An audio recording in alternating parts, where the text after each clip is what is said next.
Everyone, मैं हूं Aastha from Learnoha, the free learning platform, जहां पर आप लोग पढ़ सकते हैं science, mathematics and social studies, और वो भी एकदम फ्री एट learnoha.com।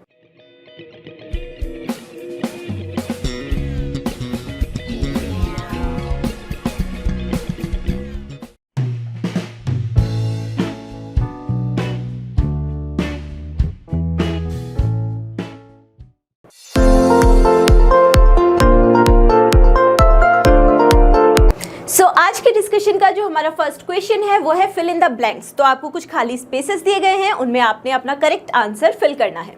पहला इसका पार्ट है an image that can not be obtained on a screen is called dash. तो चैप्टर में आप लोग ये बहुत अच्छे से पढ़ चुके हैं, बहुत अच्छे से डिफाइन कर चुके हैं कि रियल इमेजेस और वर्चुअल इमेजेस क्या होती हैं। रियल इमेजेस क्या होती हैं? जो स्क्रीन पर ऑब्टेन होती हैं। जो स्क्रीन पर ऑब्टेन नहीं होंगी ऐसी इमेजेस को हम क्या बोलते हैं? वर्चुअल इमेजेस बोलते हैं। तो यहाँ पर यही पूछा गया है, ऐसी इमेज जो कि स्क्रीन पर ऑब्टेन नहीं हो सकती है, नहीं होती है, उन्हें क्या बोला जाता है? तो उन्हें बोला जाता है वर्चुअल इमेजेस या फिर वर्चुअल इमेज। ठीक है, तो आपके पहले पार्ट का ये आंसर हो गया।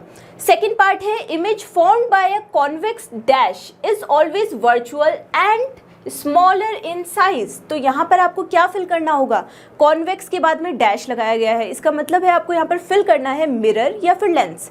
तो कॉन्वेक्स मिरर या फिर कॉन्वेक्स लेंस, ऐसा कौन सा होता है इन दोनों में से ही जो कि इमेज फॉर्म करता है हमेशा वर्चुअल और स्मॉलर इन साइज? तो क्या होता है?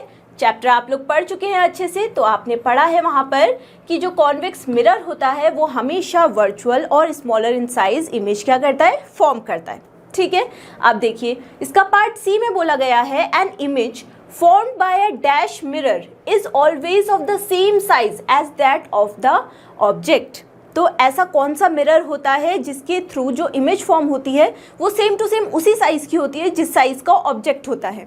तो देखिए आप मिरर में डेली खुद को देखते हैं, है ना? तो उस मिरर में देखते हुए कि आपकी हाइट कम हो जाती है या ज़्यादा हो जाती है? नहीं होती है ना। आप वैसे ही अपीयर होते हो, वैसे ही दिखते हो जितनी भी हाइट आपकी है, जितना भी साइज़ आपका है ना? तो इसलिए यहाँ पर बात हो रही है प्लेन मिरर की। तो प्लेन मिरर के थ्रू वही इमेज फॉर्म होती है, उसी साइज़ की इमेज फॉर्म होती है जिस साइज़ का ऑब्जेक्ट होता है। ठीक है, अब देखिए part D, an image which can be obtained on a screen is called a dash image. तो ये तो ऑलरेडी हम लोग डिस्कस कर चुके हैं जब फर्स्ट पार्ट हम डिस्कस कर रहे थे कि ऐसी इमेज जो कि स्क्रीन पर ऑब्टेन होती है उन्हें क्या बोला जाता है? रियल इमेजेस बोला जाता है। तो यही इसमें पूछा गया है, तो यहाँ पर आप फिल कर देंगे रियल इमेज। ठीक है, नेक्स्ट देखिए part E, an image formed by a concave dash can not be obtained on a screen. तो यहाँ पर आपको क्या फिल करना है? ऐसी इमेज कॉन्केव डैश के द्वारा यानी कि मिरर या फिर लेंस के द्वारा किस तरीके से फॉर्म होती है जो कि स्क्रीन पर ऑब्टेन नहीं होती है। अब स्क्रीन पर ऑब्टेन नहीं हो रही है, इसका कौन सा मतलब है कि कौन सी इमेज बन रही होगी? तो ये बन रही होगी वर्चुअल इमेज। तो कॉन्केव मिरर के थ्रू वर्चुअल इमेज बनती है या फिर कॉन्केव लेंस के थ्रू वर्चुअल इमेज बनती है, ये आपको यहाँ पर लिखना है। तो आपको मालूम है कि जो कॉन्केव लेंस है वो कैसी इमेजेस फॉर्म करता है? वर्चुअल इमेजेस फॉर्म करता है, इसीलिए आपने यहाँ पे क्या लिख दिया? Concave lens. ठीक है, तो चलिए अब चलते हैं अपने नेक्स्ट क्वेश्चन की तरफ। सो हमारा क्वेश्चन नंबर 2 है, mark T if the statement is true and F if it is false. तो आपको कुछ स्टेटमेंट्स दिए गए हैं, आपको उनमें सही और गलत की पहचान करनी है। जो स्टेटमेंट सही है यानी कि ट्रू है उसके लिए आपने टी से उसको डिनोट करना है, और जो स्टेटमेंट गलत है तो उसको आपने फॉल्स यानी कि एफ के थ्रू डिनोट करना है। तो देखिए पहला जो इसमें पार्ट दिया गया है, we can obtain an enlarged and erect image by a convex mirror. तो आपसे बोला गया है कि कॉन्वेक्स मिरर के थ्रू जो इमेजेस ऑब्टेन होती हैं वो इनलार्ज होती हैं यानी कि बड़ी साइज़ में होती हैं, और इरेक्ट इमेज होती है यानी कि सीधी इमेज होती है। तो इरेक्ट इमेज तो हो सकती है, लेकिन क्या इनलार्ज इमेज होती है? नहीं, तो वो स्मॉलर इन साइज होती है। इसलिए जो हमारा पहला वाला स्टेटमेंट है वो क्या हो जाएगा? वो हो जाएगा फॉल्स। ठीक है, सेकेंड स्टेटमेंट देखते हैं। सेकेंड स्टेटमेंट है a concave lens always form a virtual image. तो जो कॉन्केव लेंस होता है क्या वो हमेशा वर्चुअल इमेज फॉर्म करता है? यानी कि जो इमेज स्क्रीन पर ऑब्टेन नहीं होती है ऐसी इमेज क्या वो ऑब्टेन करता है या बनाता है? तो यस, ये वाला जो स्टेटमेंट है वो क्या हो जाएगा? ये हो जाएगा ट्रू। नेक्स्ट पार्ट देखिए, we can obtain a real enlarged and inverted image by a concave mirror. तो कॉन्केव मिरर के थ्रू जो इमेज ऑब्टेन होती है वो कैसी होती है, रियल होती है, इनलार्ज होती है और इन्वर्टेड यानी कि उल्टे साइज में यानी कि उल्टी डायरेक्शन में हमको मिलती है ऑब्जेक्ट के। ठीक है, तो ये वाला स्टेटमेंट क्या सही है?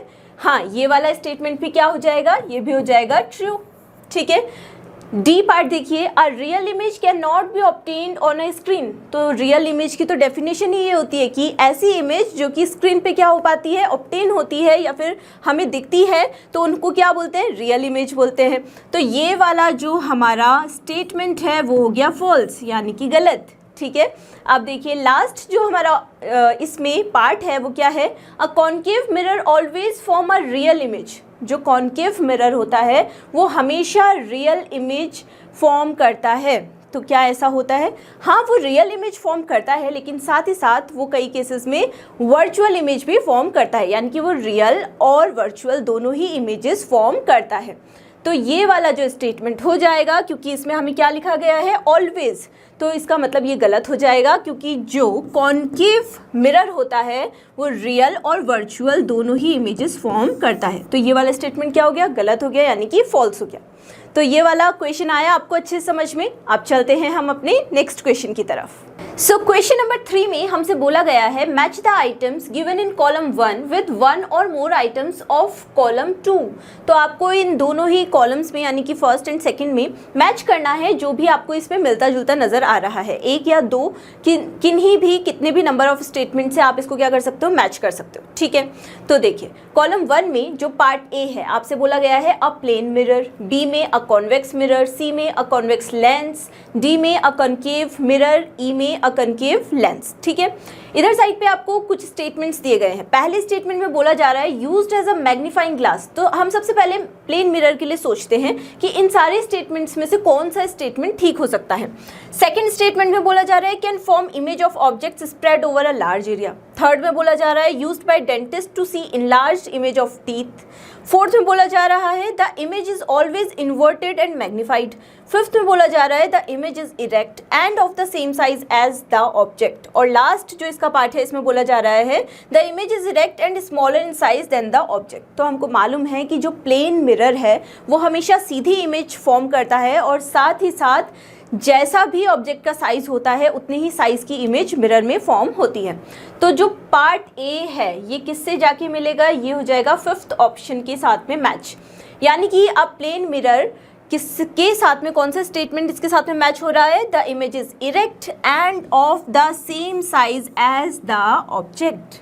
ठीक है, देखिए सेकंड था अपने पास में अ कॉन्वेक्स मिरर। तो कॉन्वेक्स मिरर कहाँ पर यूज होता है, कॉन्वेक्स मिरर यूज होता है can form image of object spread over a large area. यानी कि एक बहुत बड़े एरिया की इमेज फॉर्म करने के लिए छोटी सी जगह में। इसीलिए तो जो हमारे पास में गाड़ियों में जो रियर व्यू मिरर्स होते हैं वो क्या करते हैं, पीछे से आने वाली जितनी भी गाड़ियां हैं उनका एक छोटी इमेज बना के हमें उसमें दिखाते हैं। तो वही काम होता है कॉन्वेक्स मिरर का, वहीं पर काम होता है कॉन्वेक्स मिरर का। तो ये क्या कर सकता है, can form image of object spread over a large area. तो यानी कि जो स्टेटमेंट हमारा सेकेंड नंबर पर दिया गया है वो इसके पार्ट बी के साथ में मैच होता है। ठीक है, अब सी देखिए अ कॉन्वेक्स लेंस। तो कॉन्वेक्स लेंस किसके साथ में मैच हो जाएगा, तो ये यूज होता है एज अ मैग्नीफाइंग ग्लास।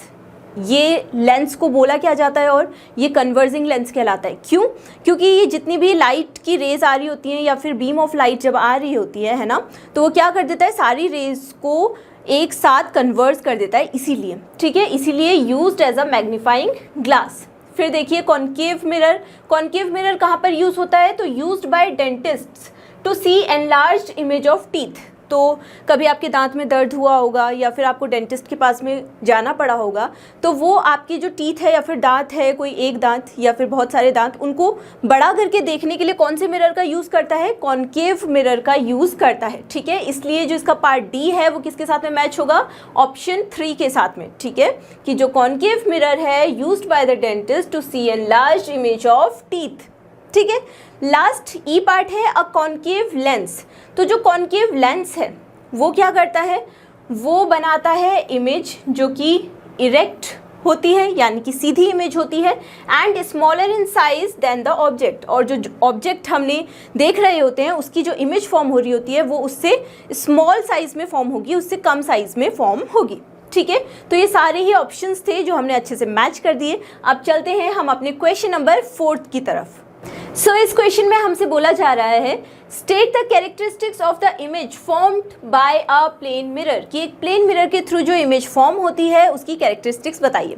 तो आपने चैप्टर अच्छे से पढ़ा है ना, उसमें आपने स्पेशली दो एक्टिविटीज़ जो कि प्लेन मिरर की कैरेक्टरिस्टिक्स बहुत अच्छे से बता पा रही हैं, जो एक कैंडल वाला आपने एग्जाम्पल लिया था और एक शार्पनर वाला आपने एग्जाम्पल लिया था, उसके थ्रू आपको आती होंगी, अच्छे से समझ में आते होंगे, है ना। तो हम लोग थोड़ा सा और समझ लेते हैं और फिर इसको नोट कर लेते हैं नोटबुक में। तो देखिए, ये मान लिया कोई है प्लेन मिरर, ठीक है, यहाँ पर है कोई ऑब्जेक्ट। अब ये जब लाइट का रिफ्लेक्शन होगा तो यहाँ पर बना देगा ये कोई इमेज, ठीक है, मान लिया कुछ इस तरीके से, ठीक है। अब यहाँ पर रही हमारी सुंदर सी आँख जिससे हम देख पाते हैं, ठीक है, और हम इस इमेज को क्या कर रहे हैं, देख रहे हैं। तो ये जो ऑब्जेक्ट था, अब आप यहाँ से देख पा रहे होंगे, और जो इसने यहाँ पर इमेज फॉर्म की है ना, तो इसमें क्या आपको कैरेक्टरिस्टिक समझ में आ रही है? आपको ये समझ में आ रहा है कि जितनी डिस्टेंस ऑब्जेक्ट की मिरर से है, सेम उतनी ही डिस्टेंस पर इमेज भी क्या हुई है, मिरर से डिस्टेंस पर बनी है, ठीक है, पहली बात। दूसरी बात, सेम साइज की इमेज बनेगी, जो भी ऑब्जेक्ट का साइज है उसी की सेम साइज की इमेज यहाँ पर भी फॉर्म होगी, ठीक है। तीसरी बात इसमें क्या बन रहा है, तो तीसरी बात ये है कि यहाँ पर बनेगी वर्चुअल इमेज, रियल इमेज नहीं बनेगी, क्योंकि ये जो मिरर है इससे पीछे की साइड को जाके इमेज फॉर्म हो रही है। तो कुछ कैरेक्टरिस्टिक्स हैं जिनको हम नोट करते हुए भी चलते हैं। देखिए, वर्चुअल एंड इरेक्ट इमेज, तो सीधी इमेज बनेगी। हम जब भी प्लेन मिरर के आगे से खड़े होते हैं तो हम सीधे ही नजर आते हैं ना, हमारी इमेज उल्टी तो बनती नहीं है। तो सीधी इमेज बनेगी, वर्चुअल इमेज बनेगी, यानी कि ये स्क्रीन पर ऑब्टेन नहीं हो रही है, ठीक है। Image is form behind the mirror, तो मिरर के पीछे जाके इमेज बन रही है। Size of image is equal to the size of object, तो जितना भी ऑब्जेक्ट का साइज है वही सेम साइज मिरर पे भी फॉर्म होगा, ठीक है, इमेज के फॉर्म में। नेक्स्ट है laterally inverted image is formed. इसका क्या मतलब है? इसका ये मतलब है कि जो राइट साइड है वो हमें लेफ्ट साइड पर फॉर्म होता हुआ नजर आएगा, जो लेफ्ट साइड हो पे ऑब्जेक्ट का होगा वो हमें राइट साइड पर फॉर्म होता हुआ नजर आएगा। जैसे कि आप देखिए अपना ये, अगर राइट हैंड आप मिरर पर रखते हैं या फिर मिरर से दूर रखते हैं, तो जो इसकी इमेज बनती है वो कैसी बनती है, जैसे कि लेफ्ट हैंड इस पर रखा गया है ना। तो तभी तो ये इमेज कैसी बन रही है, बिल्कुल सेम टू सेम वैसी ही बन रही है जैसा ऑब्जेक्ट दिख रहा है, ठीक है। फिर देखिए, distance of image behind the mirror is same as the distance of object from mirror, तो वैसी ही डिस्टेंस इमेज की भी होगी, उतनी डिस्टेंस इमेज की भी होगी जितनी मिरर से ऑब्जेक्ट की डिस्टेंस है। तो ये कुछ कैरेक्टरिस्टिक्स थी जो कि इमेज फॉर्म होती हैं प्लेन मिरर के थ्रू उनकी, ठीक है। तो चलिए अब चलते हैं अपने नेक्स्ट क्वेश्चन की तरफ। सो हमारा क्वेश्चन नंबर 5 है, find out the letters of English alphabet और any other language known to you in which the image formed in a plane mirror appears exactly like the letter itself, discuss your findings. तो जो English alphabets होते हैं उनका आप example ले सकते हैं, या फिर कोई और भी लैंग्वेज अगर आप जानते हैं तो आपको कुछ ऐसे अल्फ़ाबेट्स या फिर ऐसे लेटर्स बताने हैं जो कि प्लेन मिरर के थ्रू जो इमेज फॉर्म करते हैं वो बिल्कुल सेम टू सेम होती है जैसे उस अल्फ़ाबेट नॉर्मली दिखाई देता है वैसी, ठीक है। तो हम तो क्योंकि इंग्लिश अल्फ़ाबेट्स की बात करेंगे, अगर आपको कोई और लैंग्वेज भी आती है, उसके अल्फ़ाबेट्स, उसके लेटर्स आपको पता हैं, तो आप उनके भी एग्जाम्पल ले सकते हैं, ठीक है। तो देखिए, इंग्लिश अल्फ़ाबेट में हम एग्जाम्पल ले सकते हैं AHIMOTUVWXY के। और ये एग्जाम्पल्स हमने क्यों लिए, तो आप अगर देखिए, आप इसको खुद से भी कर सकते हैं। एक कॉपी में, एक पेज में A लिखिए, ठीक है, उसको मिरर के आगे ले जाइए, तो जो उसकी इमेज फॉर्म होगी वो कैसी होगी, ऐसी ही होगी, ठीक है। और ऐसा क्यों हो रहा है, क्योंकि अगर हम इसको हाफ भी कर देते हैं तो सेम टू सेम सिमेट्री रहती है, इसीलिए, ठीक है। वहीं अगर हम इसका एक दूसरा एग्जाम्पल लेके देखें, अगर हम B को ऐसा ही रखें मिरर के सामने से, तो क्या ये B कैसा अपीयर होगा इसमें, तो ये हो जाएगा कुछ इस तरीके से। तो क्या ये सेम टू सेम है? नहीं है सेम टू सेम, इसीलिए हमने ये ही एग्जाम्पल्स लिए हैं जो same to same plane mirror में वैसे ही इमेज फॉर्म करते हैं जैसे कि वो ऑब्जेक्ट के फॉर्म में है, या फिर जैसे ही वो अल्फ़ाबेट या फिर लेटर के रूप में लिखे जाते हैं, ठीक है। तो चलिए अब देखते हैं अपना क्वेश्चन नंबर 6। सो हमारा क्वेश्चन नंबर 6 है, what is a virtual image, give one situation where a virtual image is formed. तो आपको बताना है कि वर्चुअल इमेज क्या होती है, जो कि आपके लिए बहुत ही सिंपल है, बहुत ही ईजी है, क्योंकि चैप्टर में बहुत अच्छे से यही सारी बात आप करते हुए आए हैं। और साथ ही साथ इससे पहले के क्वेश्चंस में भी हम काफ़ी बार डिस्कस कर चुके हैं कि रियल इमेजेस क्या होती हैं एंड वर्चुअल इमेजेस क्या होती हैं, इस बारे में, है ना। और आपको इसी क्वेश्चन में एक ऐसी सिचुएशन भी देनी है, एक ऐसा एग्जाम्पल भी देना है जिसके थ्रू वर्चुअल इमेज फॉर्म हो पाती हो, ठीक है। तो देखिए, वर्चुअल इमेज के लिए आप बोल सकते हैं a virtual image is formed when reflected rays appear to meet. तो जो रिफ्लेक्टेड रेज हैं वो मिलती हुई सी लगती हैं, है ना। और इस वजह से जो ये वाली इमेज है जिसे हम वर्चुअल इमेज कहते हैं वो स्क्रीन पर ऑब्टेन नहीं होती है। तो आप लिख सकते हैं and these types of images can not be obtained on screen, ठीक है। एग्जाम्पल हमने लिया है image formed through plane mirror. तो हमें पता है कि जो प्लेन मिरर के थ्रू इमेजेस फॉर्म होती हैं वो कैसी इमेजेस होती हैं, वो होती हैं वर्चुअल इमेजेस। इसके लिए आप और भी एग्जाम्पल लिख सकते हैं। आप किसका एग्जाम्पल ले सकते हैं, साथ ही साथ आप कॉन्वेक्स मिरर का एग्जाम्पल ले सकते हैं, वो भी वर्चुअल इमेजेस फॉर्म करता है। साथ ही साथ आप कॉन्केव लेंस का भी एग्जाम्पल ले सकते हैं, वो भी वर्चुअल इमेजेस बनाता है, ठीक है। तो चलिए अब चलते हैं अपने क्वेश्चन नंबर 7 की तरफ। सो इस क्वेश्चन में हमसे पूछा जा रहा है state 2 differences between a convex and a concave lens. तो कॉन्वेक्स और कॉन्केव लेंसेज के बीच में क्या डिफरेंसेस होते हैं ये आपको बताने हैं, दो डिफरेंसेस बताने। तो फर्स्ट है आपके पास में कॉन्वेक्स लेंस। तो कॉन्वेक्स लेंस किस तरीके का होता है, सबसे पहले हमको ये पता होना चाहिए। तो ये रहा हमारा कॉन्वेक्स लेंस। तो कॉन्वेक्स लेंस क्या होता है कि जो मिडिल इसका एरिया होता है उसमें ये क्या होता है, थिक होता है, यानी कि जो मिडिल एरिया है वो मोटा होगा और जो इसके साइड यानी कि जो इसकी एजेस हैं वो क्या होंगी, वो पतली होंगी यानी कि थिन होंगी, ठीक है। तो देखिए, और ये इमेज किस तरीके से फॉर्म करता है, तो इसको हम लोग बोलते हैं कन्वर्जिंग लेंस भी। ऐसा क्यों, क्योंकि जब लाइट बीम इस पर पड़ती है तो ये सारी रेज को क्या कर देता है, कन्वर्ज कर देता है, यानी कि एक पॉइंट पर क्या कर देता है, मिला देता है, इसीलिए, ठीक है। और ये साथ ही साथ रियल एंड वर्चुअल दोनों ही टाइप की इमेजेस क्या करता है, फॉर्म करता है। तो ये किसका एग्जाम्पल है, ये है कॉन्वेक्स लेंस का एग्जाम्पल, ठीक है। वहीं दूसरी तरफ अगर हम बात करें कॉन्केव लेंस की, तो कॉन्केव लेंस क्या होता है, ये मिडिल में यानी कि बीच में होता है थिन यानी कि पतला, और जो इसकी एजेस होती हैं या फिर साइड्स होते हैं वहाँ पर ये क्या होता है, ये होता है थिक वहाँ पर, ठीक है। तो ये किस टाइप की इमेजेस फॉर्म करता है, अब ये भी हमको पता होना चाहिए, है ना। तो ये लाइट बीम को क्या कर देता है, उनको फैला देता है, ठीक है। तो कुछ इस तरीके से ये इनको फैला देगा, रेस को एक पॉइंट पर नहीं लाएगा। तो ये इसकी जो क्वालिटी है वो क्या है, ये डाइवर्ज कर देता है, ठीक है। और इसी वजह से जो ये इमेजेस बनाता है वो कैसी बनाता है, वो बनाता है ये वर्चुअल इमेजेस, ठीक है। तो इतनी बात क्लियर हो गई। और ये हमने किसका डायग्राम बनाया है, तो ये है कॉन्केव लेंस का डायग्राम, ठीक है। अब इनके जो आप लोग इतने सारे मैंने इसके डिफरेंसेस बता दिए, इनमें से जो भी आप लिखना चाहें आप लिख सकते हैं। तो दो जो डिफरेंसेस हमसे पूछे थे वो जो मैंने लिखे हैं वो भी आप नोट कर सकते हैं। कॉन्वेक्स लेंस के लिए आप लिखेंगे thicker at middle and thinner at edges, ठीक है। कॉन्केव लेंस के लिए आप लिखेंगे thinner at middle and thicker at edges, ठीक है। साथ ही साथ कॉन्वेक्स लेंस में आप बोलेंगे कि ये कन्वर्जिंग लेंस है और कॉन्केव लेंस में आप बोलेंगे कि ये डाइवर्जिंग लेंस है।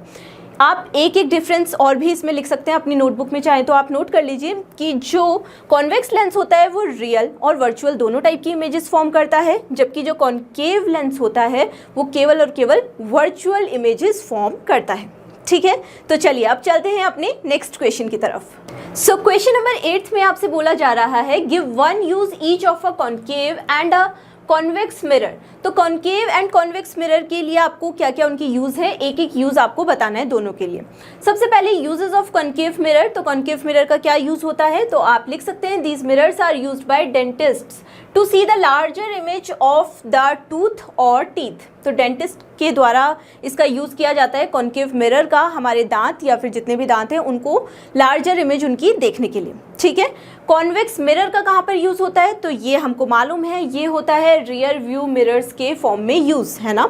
जो क्या करता है, वाइड एरिया को, यानी कि जो गाड़ियों में हमें साइड व्यू मिरर्स रहते हैं ना, वो किस लिए होते हैं, वो इसीलिए होते हैं कि जो पीछे की गाड़ियाँ आ रही हैं तो बहुत बड़ा एरिया वो मिरर छोटे से उसमें हमको इमेज फॉर्म करके दिखा देता है, इसीलिए, ठीक है। तो आप क्या लिख सकते हैं, these mirrors are used as rear view mirrors, ठीक है। तो चलिए अब चलते हैं अपने नेक्स्ट क्वेश्चन की तरफ। सो हमारा क्वेश्चन नंबर 9 बहुत ही सिंपल है, बार बार हम लोग डिस्कस कर चुके हैं। Which type of mirror can form a real image. कौन सा मिरर है, यानी कि कॉन्केव मिरर है या फिर कॉन्वेक्स मिरर है जो कि रियल इमेज फॉर्म करता है। तो कॉन्केव मिरर क्या होता है, ये फॉर्म करता है रियल इमेज, जबकि जो कॉन्वेक्स मिरर होता है वो वर्चुअल इमेज ही फॉर्म करता है। तो कॉन्केव मिरर कौन सा होता है, जिसका जो बाहरी यानी कि जो आउटसाइड सरफेस है उसमें मिरर कोटिंग होती है या फिर वो पॉलिश्ड होता है वो, ठीक है। तो इस क्वेश्चन के आंसर में आप क्या लिख सकते हैं, concave mirrors can form real image. अब चलिए चलते हैं अपने क्वेश्चन नंबर 10th की तरफ। सो हमारा ये वाला क्वेश्चन भी बहुत ज़्यादा इजी है, बहुत ज़्यादा सिंपल है। Which type of lens forms always a virtual image, कौन सा ऐसा लेंस है जो हमेशा वर्चुअल इमेज फॉर्म करता है, क्या वो कॉन्वेक्स लेंस है या फिर कॉन्केव लेंस है। तो हमें मालूम है कि जो कॉन्केव लेंस होता है, कॉन्केव लेंस कौन सा होता है, जो मिडिल में क्या होता है, थिन होता है, और जिसकी एजेस या फिर साइड्स की तरफ वो क्या होता है, थिक होता है। तो ये होता है अपना कॉन्केव लेंस। तो concave lens will always form virtual erect यानी कि सीधी इमेज एंड डिमिनिश्ड इमेजेस, यानी कि स्मॉलर साइज में वो इमेज फॉर्म होगी, ठीक है। तो चलिए चलते हैं अपने क्वेश्चन नंबर 11th की तरफ। सो यहाँ पर आपसे बोला जा रहा है choose the correct option in questions 11 to 13। तो अब जो 13 तक जितने भी क्वेश्चंस आएंगे उसमें हमने करेक्ट ऑप्शंस चूज करने हैं, ठीक है। तो 11th क्वेश्चन में आपसे बोला जा रहा है a virtual image larger than the object can be produced by a, first option concave lens, second option concave mirror, third option convex mirror, fourth option plane mirror. तो कॉन्केव लेंस की तो इससे पहले ही हम बात कर चुके हैं, जिसमें हमने बोला था कि वो डिमिनिश्ड जो इमेज है वो फॉर्म करता है, यानी कि छोटी इमेज फॉर्म करता है। कॉन्वेक्स मिरर भी जो larger than object image form नहीं करता है। प्लेन मिरर हमको पता है कि सेम साइज़ की जितना भी साइज़ ऑब्जेक्ट का होता है उतने ही साइज़ की जो इमेज है वो बनती है, ठीक है। तो यहाँ पर जो हमारा ऑप्शन सही हो जाएगा वो है ऑप्शन 2 यानी कि कॉन्केव मिरर। तो कॉन्केव मिरर ऐसी वर्चुअल इमेज फॉर्म करता है जो कि ऑब्जेक्ट से क्या होती है, लार्जर होती है या फिर बड़ी होती है, ठीक है। तो चलिए अब देखते हैं अपना क्वेश्चन नंबर 12th। इस क्वेश्चन में भी हमें करेक्ट ऑप्शन चूज करना है। देखिए पहले क्वेश्चन को समझ लेते हैं। David is observing his image in a plane mirror. तो प्लेन मिरर के सामने डेविड अपनी जो इमेज है उसे ऑब्जर्व कर रहा है। The distance between the mirror and his image is 4 metre. तो अभी तक जो डेविड है और जो उसकी इमेज फॉर्म हो रही है प्लेन मिरर से, उनकी डिस्टेंस कितनी दी गई है, 4 मीटर की दी गई है। यानी कि डेविड यहाँ पर खड़ा है तो 4 मीटर की डिस्टेंस पर क्या है, प्लेन मिरर है, और जो उसकी इमेज फॉर्म होगी वो प्लेन मिरर से कितनी डिस्टेंस पर या उससे कितना पीछे फॉर्म होगी, तो 4 मीटर की डिस्टेंस पर ही फॉर्म होगी, ठीक है। If he moves 1 metre towards the mirror, अब वो 1 मीटर मिरर की तरफ आगे को आ जाता है, ठीक है। Then the distance between the David and his image will be option 1 3 metre, option 2 5 metre, option 3 6 metre और ऑप्शन 4 8 मीटर। तो इस क्वेश्चन को समझते हैं। सबसे पहले ये मान लिया कि कोई मिरर है, ठीक है, इस तरीके से। यहाँ पर इसका जो पीछे वाला सरफेस है वो तो क्या होता है, वो तो पॉलिश्ड ही होता है ना, तो ये बंद सरफेस है। अब यहाँ पर खड़ा है डेविड, अब ये मान लिया है डेविड, ठीक है, हंसते हंसते खुद को मिरर में देख रहा है। अब इसका चेहरा उधर की साइड को होगा जो कि मुझसे बनाया नहीं जाएगा, तो मैंने ऐसे ही बना दिया, ठीक है। अब देखिए अभी इसकी डिस्टेंस कितनी है इस प्लेन मिरर से, तो अभी इसकी डिस्टेंस है 4 मीटर। अब थोड़ी देर में ये डेविड क्या करता है, तो अभी अच्छा आप ये बात सोचिए, अब जो इसकी इमेज बन रही होगी वो भी कितनी डिस्टेंस पर बन रही होगी, तो इसकी इमेज बन रही होगी 4 मीटर इस मिरर के पीछे ही, है ना। अब इसने क्या किया, ये इस मिरर के पास में आ गया थोड़ा सा, ठीक है। तो कितना ये इसके पास में आया, ये आ गया 1 मीटर और आगे को, ठीक है। तो इसका ये मतलब है कि अब इसके साथ में कितनी डिस्टेंस हो गई, 1 मीटर आगे आया है, तो इसका मतलब है कि अभी ये 3 मीटर की डिस्टेंस पर है। तो इसका ये मतलब है कि अब जो इसकी इमेज फॉर्म होगी वो बिहाइंड द मिरर कितने मीटर की डिस्टेंस पर होगी, सेम डिस्टेंस पर ही होगी, है ना, जितने मीटर वो आगे आया है या फिर जितने मीटर उसकी डिस्टेंस है इस प्लेन मिरर से उतना ही। तो इतना भी 3 मीटर है, इतना भी 3 मीटर है। हमसे पूछा गया है the distance between David and his image will B. तो ये देखिए यहाँ से लेकर यहाँ तक की डिस्टेंस 3 मीटर है और उसकी इमेज तक की डिस्टेंस मिरर से लेकर कितनी है, 3 मीटर ही है। तो टोटल डिस्टेंस कितनी हो जाएगी, 3 + 3 मीटर, यानी कि इसका जो आंसर आ जाएगा वो कितना आ जाएगा, 6 मीटर आ जाएगा, ठीक है। तो ऑप्शन कौन सा करेक्ट है, ऑप्शन 3 करेक्ट है, यानी कि 6 मीटर, ठीक है। तो चलिए अब चलते हैं आज के डिस्कशन के अपने लास्ट क्वेश्चन की तरफ, यानी कि क्वेश्चन नंबर 13 की तरफ। सो इस क्वेश्चन में हमसे बोला जा रहा है the rear view mirror of a car is a plane mirror. किसी कार का जो रियर व्यू मिरर है वो एक प्लेन मिरर है। A driver is reversing his car at a speed of 2 metre per second. तो जो ड्राइवर है कार का वो उस कार को रिवर्स कर रहा है 2 मीटर पर सेकेंड की स्पीड के साथ में, ठीक है। The driver sees in his rear view mirror the image of a truck parked behind his car. अब वो ड्राइवर देखता है उस रियर व्यू मिरर में कि उसकी गाड़ी के पीछे में एक ट्रक पार्क किया हुआ है, ठीक है। तो आपसे पूछा जा रहा है the speed at which the image of the truck appears to approach the driver will be, कि उस ड्राइवर को वो इमेज जो ट्रक की बन रही है वो कितनी स्पीड से बनती हुई नज़र आएगी या फिर दिखाई देगी, ठीक है। तो आप इस क्वेश्चन को कैसे सॉल्व करेंगे? जब भी आपसे यहाँ पर प्लेन मिरर की बात की गई थी तो आपके दिमाग में प्लेन मिरर की कैरेक्टरिस्टिक्स आ जानी चाहिए थी इतनी देर में, है ना। प्लेन मिरर की ये कैरेक्टरिस्टिक क्या होती है कि जितनी ऑब्जेक्ट की जो डिस्टेंस है मिरर तक वही सेम डिस्टेंस होती है या फिर इक्वल डिस्टेंस होती है जो मिरर होता है उससे लेकर इमेज तक की। इसका ये मतलब है कि अगर ऑब्जेक्ट की मिरर से लेकर डिस्टेंस 2 मीटर्स है तो इसका ये मतलब है कि जो मिरर है उससे लेकर जो बनने वाली इमेज है वो भी कितनी डिस्टेंस पर होगी, 2 मीटर्स पर ही होगी। अब ड्राइवर किस स्पीड से पीछे की तरफ आ रहा है, 2 मीटर पर सेकेंड की स्पीड से आ रहा है, तो उतनी ही स्पीड से उसको जो ट्रक है वो भी उसकी तरफ को आएगा। इसका ये मतलब है कि जो टोटल स्पीड, जिस स्पीड से ड्राइवर देख पाएगा कि ट्रक उसके जो मिरर है उसमें दिखाई पड़ रहा है, वो क्या हो जाएगी, डबल हो जाएगी, यानी कि 2 × 2 मीटर पर सेकेंड। इसका क्या मतलब हो गया? इसका ये मतलब हो गया 4 मीटर पर सेकेंड की स्पीड से ट्रक अपनी इमेज फॉर्म करता हुआ उस ड्राइवर को नज़र आएगा। तो इसका ऑप्शन थर्ड क्या हो जाएगा, करेक्ट हो जाएगा, 4 metre per second. So I hope कि आपको आज का डिस्कशन अच्छा लगा होगा। आपने साथ ही साथ प्रैक्टिस भी की होगी और साथ ही साथ नोट्स भी प्रिपेयर किए होंगे। तो अब हम मिलेंगे अपने अगले डिस्कशन में कुछ और क्वेश्चंस के साथ, कुछ और चैप्टर के। पढ़ाई करते रहिए, प्रैक्टिस करते रहिए और हमारे साथ बने रहिए, क्योंकि ये तो आप जानते ही हैं कि लर्न नो हाउ फ्री है लेकिन बेस्ट है। तो चलिए अब मिलते हैं अपने नेक्स्ट डिस्कशन में।